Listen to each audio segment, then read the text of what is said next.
Hello Aisha's, ഞാൻ വിചാരിച്ചു ഇന്നൊരു ചാലഞ്ച് ചെയ്യാം. ഞാൻ ചാലഞ്ച് ചെയ്യാതെ ചെയ്യുമ്പോൾ ഭയങ്കര സ്ലോ ആണ് കേട്ടോ വർക്ക് ചെയ്യാനായിട്ട്. അപ്പോൾ ഞാൻ വിചാരിച്ചു ഒരു ചാലഞ്ച് ചെയ്തിട്ട് ചെയ്യാം, അപ്പോൾ കുറച്ച് ഫാസ്റ്റായിട്ട് ചെയ്യാൻ പറ്റിയല്ലോ. അപ്പോൾ ഇതൊരു ബ്ലൗസാണ് കേട്ടോ, ബ്ലൗസ് പീസാണ്. ഞാൻ കട്ട് ചെയ്ത് വെച്ചിട്ടുണ്ട്, അത് കാണാമെന്ന് തോന്നുന്നു. ഇതൊക്കെ എല്ലാം കട്ട് ചെയ്ത് വെച്ചിട്ടുണ്ട്.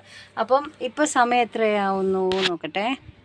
ഇപ്പം 12:32, അപ്പം 12:30 ആവുന്നു. ഇത് കട്ട് ചെയ്ത് കഴിഞ്ഞിട്ട് ഞാൻ എത്ര മിനിറ്റിനകം സ്റ്റിച്ച് ചെയ്യണമെന്ന് നോക്കാം. അതായത് ത്രെഡ് പോലും ഇട്ട് കഴിഞ്ഞു കേട്ടോ, ഞാൻ ത്രെഡൊക്കെ ഇട്ടിട്ടാണ് ഇരിക്കുന്നത്.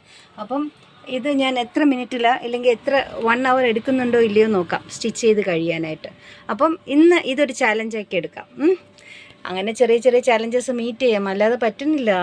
എത്ര പുഷ് ചെയ്താലും പോകണ്ടേ മുന്നോട്ട്. അപ്പോൾ ഞാൻ വിചാരിച്ചു ഇങ്ങനെ എന്തെങ്കിലുമൊക്കെ ചെയ്ത് പുഷ് ചെയ്യാമെന്ന് എന്നെ തന്നെ. അപ്പം ഓക്കെ, ഫ്രം ഐഷാസ് ഞാൻ ഇത് ചെയ്തിട്ട് എത്ര മിനിറ്റിനകം ഇല്ലെങ്കിൽ എത്ര മണിക്കൂറിനകം ചെയ്യാൻ പറ്റുമെന്ന് നോക്കട്ടെ. ഞാൻ തന്നെ കട്ട് ചെയ്തതാണ്, ഞാൻ കട്ട് ചെയ്ത് കഴിഞ്ഞു. പക്ഷെ എന്നാലും it takes time for me. നോക്കാം.